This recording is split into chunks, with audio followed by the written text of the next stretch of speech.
आमानकर परित्राणकर्ता प्रभु जीशुख्रीष्टर महत एवं पवित्र नाम धन्य हो, कारण से आम को प्रेम करी आज पर्यंत बंचे आनी जीवित मान मध्य नाम स्थान देइछन्ति, सुरक्षा देइछन्ति, मंगल आशीर्वाद करिछन्ति। तेणु ईश्वर को नाम को धन्यवाद दिए। तो ये संगे संगे जो माने ईश्वर वाक्य शुणिबारे आग्रही, ईश्वर निकटवर्ती हुअन्ति, से माननकु महामानकर परित्राणकर्ता प्रभु ख्रीष्टଙ୍କ नाम रे प्रत्येक को नमस्कार ज्ञापन कर। नमस्कार। आसंतु आम इस समय निज निज प्रभु निकट समर्पण कर प्रार्थना करिबा। स्वर्ग जहार सिंहासन, पृथ्वी जहार पादपीठ, से महान परमेश्वर पाद तले आम उबुड़ हो प्रणाम करुचु। प्रिय पिता, तुम्हें आम प्रत्येक को दया कर। ये वर्तमान समय मानक मन जमंत तुम ठारे विश्वास एवं निर्भर कर बंचिया पारिबु, तुमर गौरव करिबु, तुमर महिमा करिबु, तुमर राज्य धार्मिकता निमंते निज निज को समर्पण कर अपेक्षाकृत जीवन यापन करिबु। साहाय्य प्रदान कर। जो माने असुस्थ अवस्था अच्छी से सुस्थ सबलता दियो, जो माने अशांति अच्छी से शांति प्रदान कर, जो माने दुखरे अच्छी से तुम्हें सांत्वना प्रदान कर, जो माने तुम ठारू दूर को चली जाइछन्ति तुम्हें से निकटतर कराओ। जेमंत प्रभु तुमको भय करी तुमर गौरव निमंते बंचिया पारि अनंत नरक उद्धार प्राप्त हेबे, से प्रकार भाव तुम्हें कल्याण कर। हे जीवित सन्याधिपति सदाप्रभु परमेश्वर, आमे तुम निकट प्रार्थना करुचु। आमानक प्रार्थना, आमानक विनती, आमानक निवेदन केवल तुम्हें ही ग्रहण कर। आज वाक्य दे तुम्हें आमानक प्रत्येक को तुम्हें ही कथा कह। सब गौरव सब महिमा केवल तुमर प्रभु जीशु ख्रीष्टଙ୍କ नाम रे प्रार्थना उत्सर्ग करुअछु। आमेन। आस माने पवित्र धर्मशास्त्र अध्ययन करने को जीवा। आइब तार 22 पर्व 21 पद। आइब तार 22 पर्वर 21 पद। इस तरह लिखा जाए, एबे तुम्भे ताहांक सहित परिचित हुओ, तहिरे शांति हेब, तद्वारा मंगल तुम्भ निकटरे उपस्थित हब। पुणी आमे प्रथम अंश अध्ययन करिबा, एबे तुम्भे ताहांक सहित परिचित हुओ। प्रभु ई समस्त पठित वाक्य एवं श्रवण रे आम प्रत्येक को बाहुल्य भाव आशीर्वाद करंतु। आमेन। ईश्वर को जीवंत वाक्यरू आमने वर्तमान चिंता करने को जीवा जे परमेश्वर सहित कि प्रकार भाव में आमने परिचित होता सहित सुसंपर्क आम रखा पारिबा। आमर आजिर मूल चिंता होउछि ईश्वर सह सुसंपर्क रखिछन्ति कि। जदि आमने ईश्वर को सेवा करि आसीचु, उपासना करि आसीचु, ताकर गौरव करि आसीचु एवं आमने ताकर विधि विधान पर्व विभिन्न विषय पालन करि आसीचु, किंतु आमने कि प्रकार भाव में ईश्वर को सहित सुसंपर्क स्थापन करियछु, से विषय आमने आज आलोचना करने को जीवा। तेज आमने देखिबु जे कौन करने द्वारा ईश्वर को सहित आमने एक उत्तम संपर्क रखिपारिबा। मु विशेष करी 4टी विषय उपरे आधार करी बा 3टी विषय उपरे आधार करी कथा कहवा इच्छा करे। आमने देखिबा जे प्रथम होउची ईश्वर को सहित कथोपकथन बा प्रार्थना करने द्वारा आमे ईश्वर को सहित सुसंपर्क स्थापन करि पारिबा।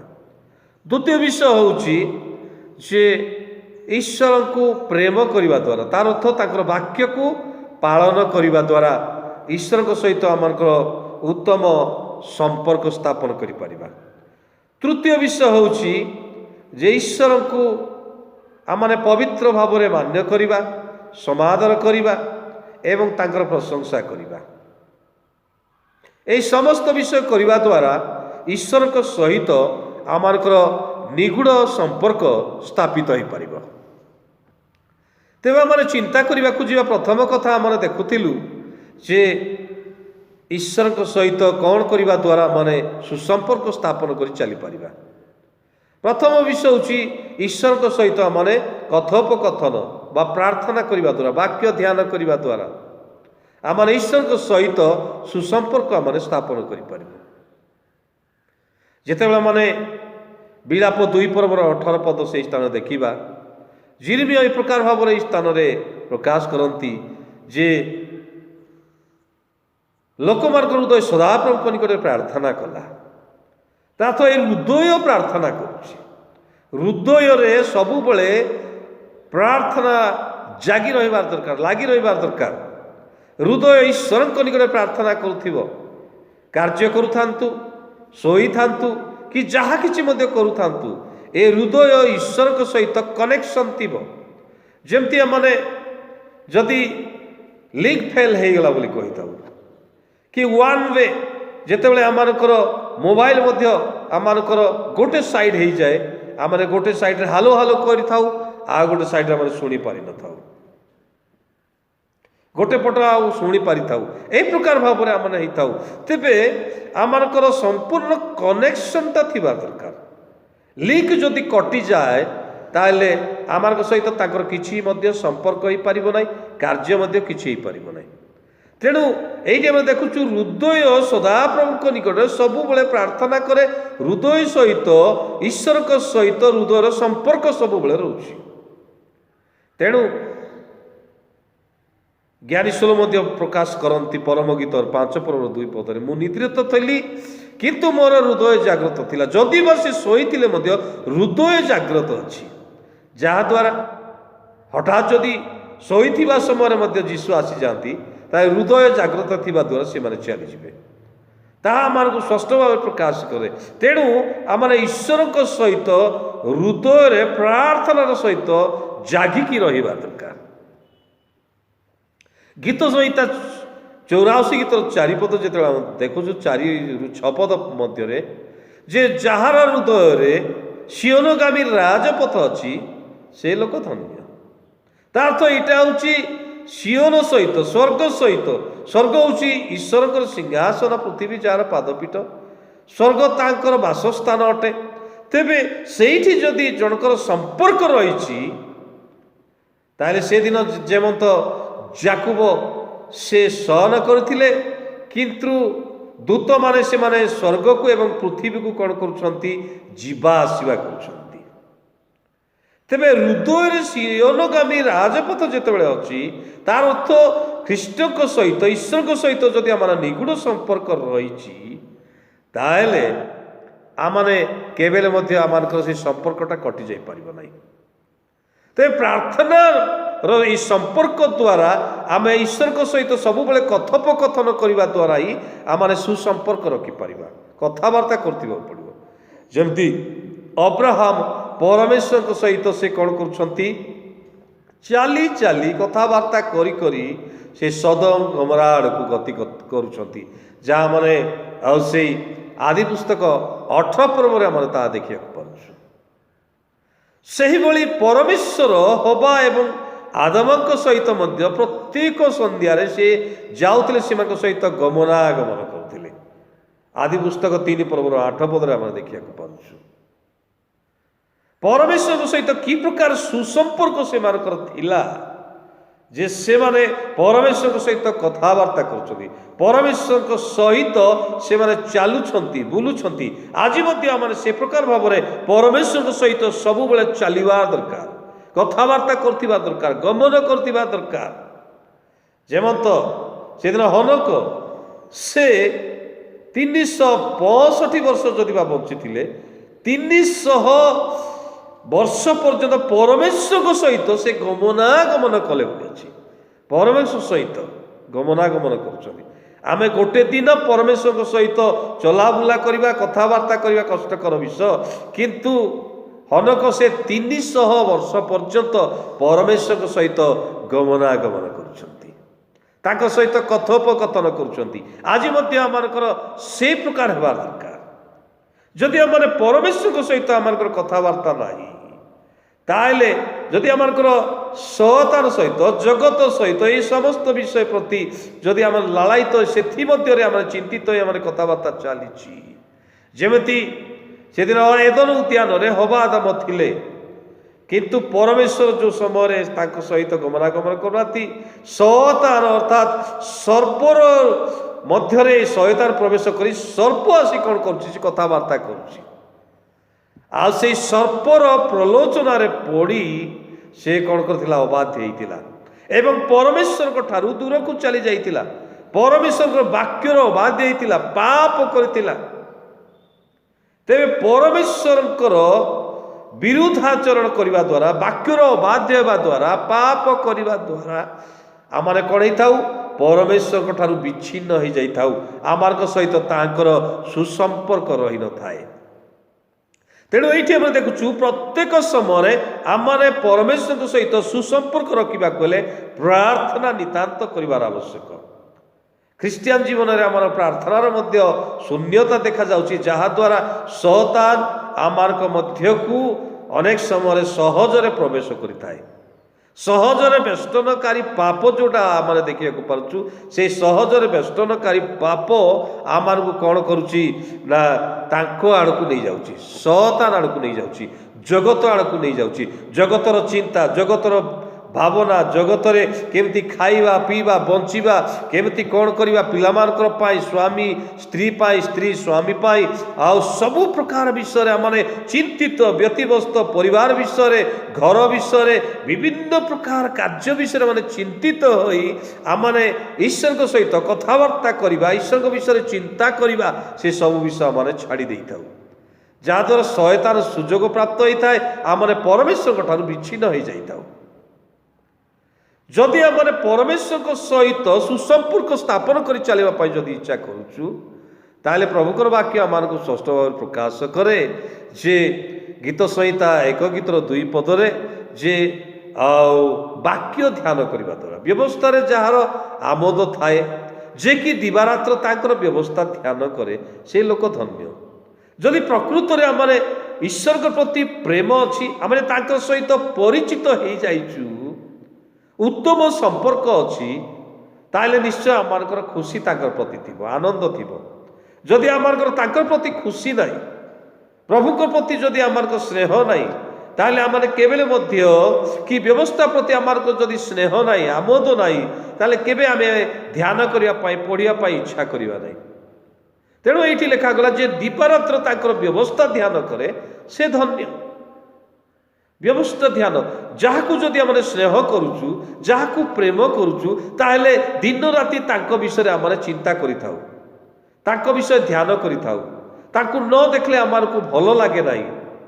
ईश्वर को वाक्य आमार को ता प्रकाश करे। तेबे आमार ईश्वर को सहित सुसंपर्क रखा गले प्रत्येक समय तांको सहित कथबार्ता करिया पड़िबो, प्रार्थना करिया पड़िबो एवं वाक्य ध्यान करिया पड़िबो, जहाद्वारा आमार उत्तम संपर्क गढ़ी उठी पारिबो।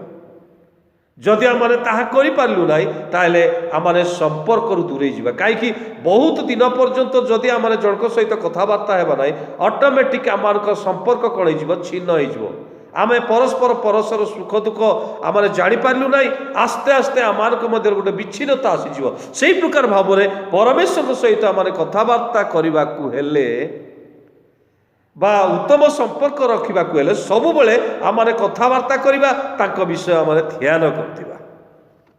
द्वितीय विषय को आम चली जावा से प्रेम करने द्वारा गोटे उत्तम संपर्क आम रखिपर।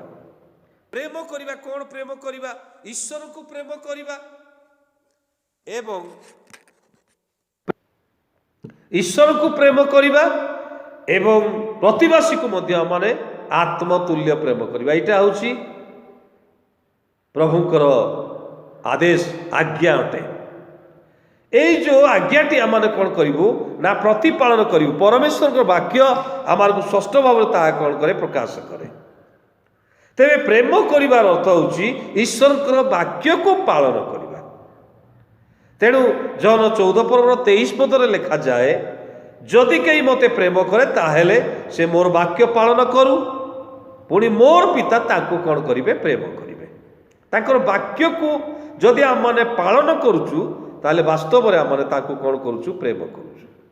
ତାଙ୍କର ବାକ୍ୟ ପାଳନ ଅର୍ଥାତ୍ ତାଙ୍କର ନୀତି ନିୟମକୁ ପାଳନ କରିବା, ବିଶ୍ରାମ ବାରକୁ ପବିତ୍ର ଭାବରେ ପାଳନ କରିବା ଏବଂ ଯେଉଁ ରକ୍ତରେ ସ୍ଥାପିତ ନୂତନ ନିୟମ ଦେଇଛନ୍ତି ପ୍ରଭୁ ତାକୁ ମଧ୍ୟ ଆମେ ପାଳନ କରିବା, 10 ଆଜ୍ଞା ଦେଇଛନ୍ତି ତାକୁ ମଧ୍ୟ ଆମେ ପାଳନ କରିବା।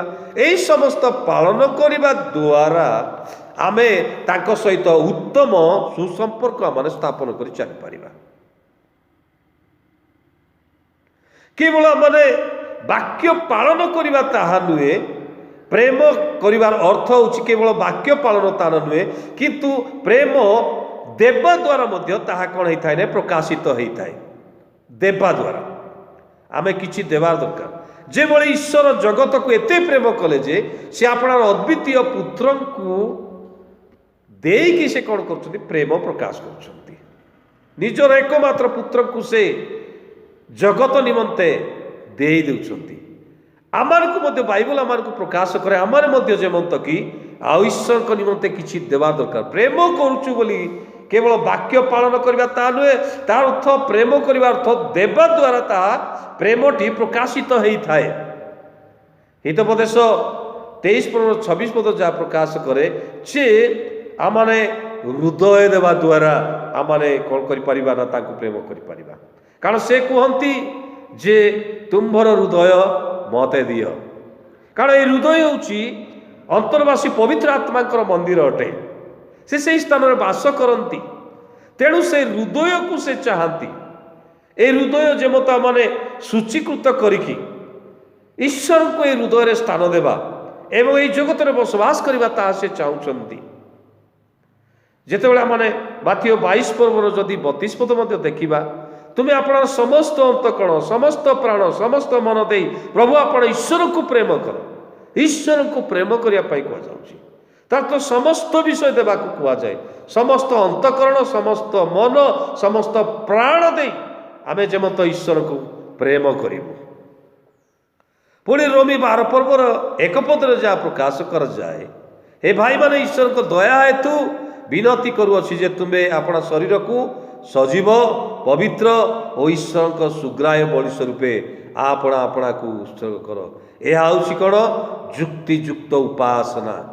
ପ୍ରଭୁ ଚାହାନ୍ତି ଆମେ ଯେମନ୍ତ ଆପଣାର ଶରୀରକୁ ସଜୀବ, ପବିତ୍ର ଏବଂ ଈଶ୍ୱରଙ୍କ ଗୋଟେ ସୁଗ୍ରାହ୍ୟ ବଳି ସ୍ୱରୂପେ ତାଙ୍କୁ ଆମେ ଦେବାକୁ ପାରିବୁ। ପ୍ରଭୁ ଆମର ଠାରୁ ତାହା ହିଁ ଚାହାନ୍ତି। କୌଣସି ଟଙ୍କା ଚାହାନ୍ତି ନାହିଁ, ସୁନା ଚାହାନ୍ତି ନାହିଁ, କି ଆମର ଧନରତ୍ନ ଚାହାନ୍ତି ନାହିଁ, କି ଆଉ କୌଣସି ବିଷୟ ଚାହାନ୍ତି ନାହିଁ। ସେ ଆମର ଠାରୁ ଚାହାନ୍ତି ଆମର ହୃଦୟ, ଶାନ୍ତିଯୁକ୍ତ ସ୍ୱଭାବ ଚାହାନ୍ତି। କାରଣ ଯେତେବେଳେ ଆମେ ତାଙ୍କୁ ହୃଦୟ ଦେବା, ସେ ଯେତେବେଳେ ଆମର ହୃଦୟରେ ଆସି ବସବାସ କରିବେ, ସେ ଆମକୁ କ'ଣ କରିବେ? ଖୁସି ଦେବେ, ଆନନ୍ଦ ଦେବେ, ଶାନ୍ତି ଦେବେ ଏବଂ ସେ ଆମକୁ ପରିତୃପ୍ତତା ଦେବେ ଏବଂ ସେ ତାଙ୍କ ରାଜ୍ୟକୁ ସେ ଆମକୁ କ'ଣ କରିବେ? ନେଇକି ଯିବେ। ତେଣୁ ଈଶ୍ୱରକୁ ପ୍ରେମ କରିବା ବା ଈଶ୍ୱରଙ୍କ ସହିତ ସୁସମ୍ପର୍କ ସ୍ଥାପନ କରିବା ହେଉଛି କେବଳ ପ୍ରେମ କରିବା ତାହା ନୁହେଁ, ତାଙ୍କର ବାକ୍ୟକୁ ପାଳନ କରିବା ଏବଂ ତାଙ୍କୁ ଆମେ ଆପଣା ହୃଦୟ, ଆପଣା ମନ, ଆପଣା ଅନ୍ତଃକରଣକୁ ସମର୍ପଣ କରିବା। ତୃତୀୟ ବିଷୟ ଆମେ ଦେଖିବାକୁ ଯିବା, ଈଶ୍ୱରଙ୍କ ସହିତ ନିଗୁଡ଼ ସମ୍ପର୍କ ଯଦି ଆମେ ସ୍ଥାପନ କରିବାକୁ ଚାହୁଁଛୁ ତାହେଲେ ଈଶ୍ୱରଙ୍କୁ ମାନ୍ୟ କରିବା, ସମାଦର କରିବା ଏବଂ ପ୍ରଶଂସା କରିବା। ମାନ୍ୟ କରିବାର ଅର୍ଥ ହେଉଛି ସଦାପ୍ରଭୁ ପରମେଶ୍ୱର ସେଦିନ ମୂଷାଙ୍କୁ ଗୋଟେ କଥା କହିଲେ ଯେ ତୁମେ ସେଇ ଶୈଳକୁ ଯାଇ କ'ଣ କର? ଆଦେଶ କର, ସେଇଠୁ ଜଳ ନିର୍ଗତ ହେବ। କିନ୍ତୁ ସେ କ'ଣ କଲେ? ଶୈଳକୁ ଆଦେଶ ନ କରି 2 ଥର ଯାଇକି ଆଘାତ କଲେ, ଯାହାଦ୍ୱାରା ଯଦିବା ଜଳ ନିର୍ଗତ ହେଲା ତଥାପି ପରମେଶ୍ୱର ସେହି ସ୍ଥାନରେ ଏହି କଥା କହୁଛନ୍ତି ଯେ ଆମ୍ଭକୁ ତୁମେ ପବିତ୍ର ବୋଲି ମାନ୍ୟ କଲ ନାହିଁ ଆଉ ଆମ୍ଭଠାରେ ବିଶ୍ୱାସ କଲ ନାହିଁ। ତେଣୁ ତୁମେ ସେଇ ଦୁଗ୍ଧ ମଧୁ ପ୍ରବାହୀ ଦେଶକୁ ଏମାନଙ୍କୁ କଢ଼େଇକି ଆଉ ନେଇ ଯାଇପାରିବ ନାହିଁ। देखो तुम्हें जापर ना बोली न कही से लोक मान तुम्हें कढ़ई नहीं पार ना तार अर्थ तुम ये स्टप हो गला से प्रकाश करुँच। तेरे पवित्र भाव में आम परमेश्वर को कौन करवा दरकार मान्य करवा दरकार केमती आम मान्य करूँ कथा को रक्षा करूँ कथा अनुसार चलू बाध्य हबू जहाद्वारा माने पवित्र भाव में आम मान्य कलु बोली जना पड़ विश्राम बार को पवित्र भाव में मान्य करवा पुणी आउ से जो विधि सब देइछंती से विधि को आम मान्य करवा जहाँ माने यात्रा पुस्तक 20 पर्व 8 पद लेवी 26 पर्व 3 पदरे ता माने देखिया पारुछु। एई समस्त मान्य करवा द्वारा आमे जदि तांकर मान्यता करी तांको पवित्र भाव में जदि आम माने मानिकी चलू ताले लेवी 26 4 पद 11 पद लेखा अछि उपयुक्त समय से वृष्टि देवे पुणी आमर शस्यर पूर्णता दान करेंगे निर्भय आम बास कर शत्रु को से घड़ई देवे एवं से प्रजावंत बहुवंश करेंगे बहु कालर संचित धन से शस्य भोजन करने को देवे एवं ताकर प्राण केबेले आमर को घृणा करिबो नाही। एई सब कथा से प्रकाश करती पुणी आम देखा पार्छु जे समादर करने द्वारा ईश्वर सहित माने संपर्क स्थापन कर केवल तांकु मान्य देवा द्वारा संपर्क स्थापन करवा ता नुहे तांकु समादर करवा द्वारा केउठी समादर करवा लेवी 26 पर 2 पदर लेखा अछि पवित्र स्थान को समादर करवा दरकार। आमाने अनेक समय पवित्र स्थान को आमाने समादर करि न थाउ। हितोपदेश 3 पर्व 9 पदर लेखा अछि आपणा समस्त धनरे समस्त आयर प्रथम फल कौन कर ना सदाप्रभु को समादर कर। आमे जदि प्रकृत रे पवित्र भाव में परमेश्वर वाक्य अनुसार ताकू समादर करूँ तेबे पिता परमेश्वर आमको कौन करेंगे यथेष्ट परिमाण सब विषय प्रदान करेंगे।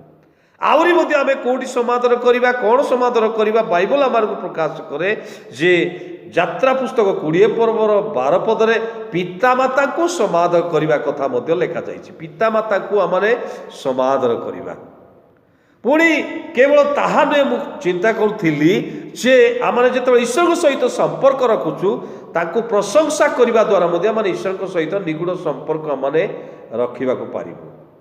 कारण ईश्वर प्रशंसा करने द्वारा ही परमेश्वर गौरवान्वित हुअंती। गीत संहिता 50 गीतर 23 पद लिखा जाइए। तेणु आमने तांकर प्रशंसा करवा तांकर प्रशंसा वर्णना करने आमको से सृष्टि करिसंती। जिसाय 43-21 पद अनुसार प्रशंसा वर्णना करने सृष्टि करिसंती किंतु आमे तांकर प्रशंसा करूना।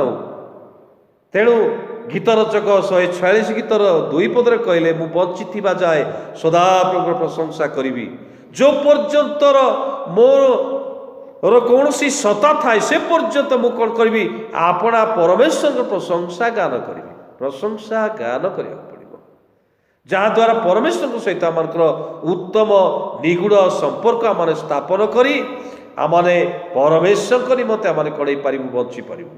नाई तो जदि आम परमेश्वर ठारू आम जदि संपर्क छिन्न हो जाए आम ईश्वर राज्य को जापर ना कि सी आम प्रार्थना शुणे ना कि आम जेते सेवा दान ध्यान जहाँ कले से शुणे ना। आम जदि सहित संपर्क रखी चलू प्रार्थना करूँ ताकर वाक्य पालन करूँ मान्यता देवु समादर करूँ ताकर प्रशंसा करूँ तेबे प्रभु आम को कौन करेंगे आशीर्वाद करेंगे एवं ताकर गौरव निमंते से आमार को बंचेकी नेबे शेष से आमार को ताकर राज्य रे मध्य स्थान देवे। प्रभु आमार को प्रत्येक को अनुग्रह करंतु आमेन। प्रार्थना करिबा। पवित्र पिता तुम से महत पवित्र नाम धन्यवाद देउछु तुम्हें आमार को तुम सहित उत्तम संपर्क स्थापन कर चलने आमार को शिक्षा देइछ। आमे जेमत उत्तम संपर्क रखी चलने पारिबु एवं तुम ठारे निगूढ़ निगूढ़तर लगी रहा पारिबु एवं तुम राज्यर शेष उपवेशन करिया पारिबु साहाय्य कर। सब गौरव महिमा प्रशंसा केवल तुमरो मुक्तिदाता प्रभु जीशु नाम रे प्रार्थना उत्सव करुछु आमेन।